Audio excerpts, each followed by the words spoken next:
వందే మాత్రం. నేను మీ journalist Navata. Welcome to our political. సుప్రీంకోర్టు ఆదేశాల కంటే మా డిమాండ్లే ముఖ్యం. ఒకవేళ ప్రభుత్వం తన మాట నిలబెట్టుకోకపోతే మేము మళ్ళీ ఢిల్లీలో భారీ నిరసనకు పిలుపునివ్వక తప్పదు. ఇది చెప్పింది ఎవరంటే సిజేపీ ప్రధాన అధికార ప్రతినిధి సౌరవ్ దాస్. ఇప్పుడు అసలైన శత్రువులు ఒకరికొకరు ముఖాముఖి ఎదురుపడ్డారు. మనం చూస్తూ కూర్చోవాలంతే. అర్థం కాలేదా? చెప్తా చూడండి.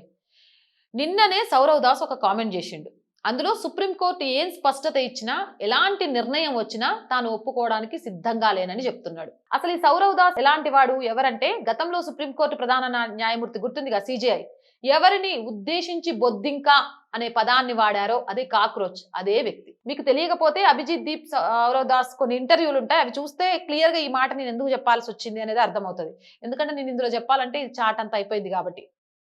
సిజేఐ వ్యాఖ్యానించిన కాక్రోచ్ లాంటి వాళ్ళు సౌరవ్ దాస్ లాంటి వాళ్ళే అని సౌరవ్ దాస్ స్వయంగా ఒప్పుకున్నాడు.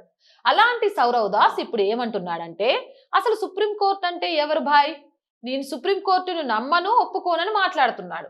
దీన్నే మన పెద్దలు వినాశకాలే విపరీత బుద్ధి అంటారు. అలాంటి పరిస్థితే ఇప్పుడు ఇక్కడ వచ్చి పడింది. ఇప్పుడు చూడాలి సిజేఐ గారు వీళ్ళపై ఏం చర్యలు తీసుకోబోతున్నారు. ఈ బొద్దింకలను నలిపేస్తారా లేక ఊరుకుంటారా అని. అసలు ఒక విషయం ఆలోచించండి. ఈ వ్యక్తి ఎందుకు ఇలా చేస్తున్నాడో తెలుసా? ఎందుకు సుప్రీంకోర్టు వ్యాఖ్యలకు ఎదురు తిరుగుతున్నాడో తెలుసా? ఎందుకు అనంటే, వీళ్ళు బాగా ఒక ఏమంటారు, రాక్షసుడు రక్తం మరిగినట్టు నిరసనలు చేస్తే వచ్చే ఫేము, డబ్బులు, ప్రయోజనాలు ఏంటి అనేది వీళ్ళకి బాగా అలవాటైపోయింది. కానీ నిరసనలు ముగిశాక పోలీసులు శాంతి భద్రత ఉల్లంఘన చేసి అసంఘిక శక్తులపై తీవ్రమైన చర్యలు తీసుకోవడం మొదలుపెట్టింది. ఇప్పుడు వీళ్ళలో భయం పట్టుకుంది.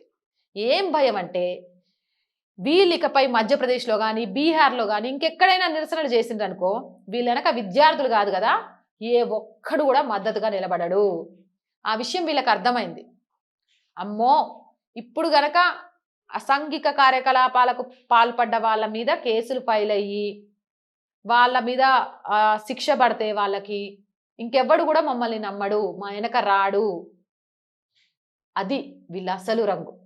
ఇప్పుడు ఈ పరిస్థితి నుంచి బయటపడడానికే మేము సుప్రీంకోర్టును నమ్మము అని పెద్ద పెద్ద మాటలు మాట్లాడుతున్నారు. నిరసనల పేరుతో విదేశీ నిధులు తెచ్చుకోవడం, పార్టీలు చేసుకోవడం, బిర్యానీలు తీయడం, ప్రజలను మోసం చేయడం వీళ్ళకి అలవాటైపోయింది. కానీ ఇప్పుడు రాబోయే రోజుల్లో వీళ్ళ వెంట ఎవరు రారని తెలిసొచ్చింది. అందుకే ఏదో రకంగా మళ్ళీ ప్రజలను నమ్మించే ప్రయత్నం చేస్తూ సుప్రీంకోర్టుకి ఎదురెళ్తున్నారు.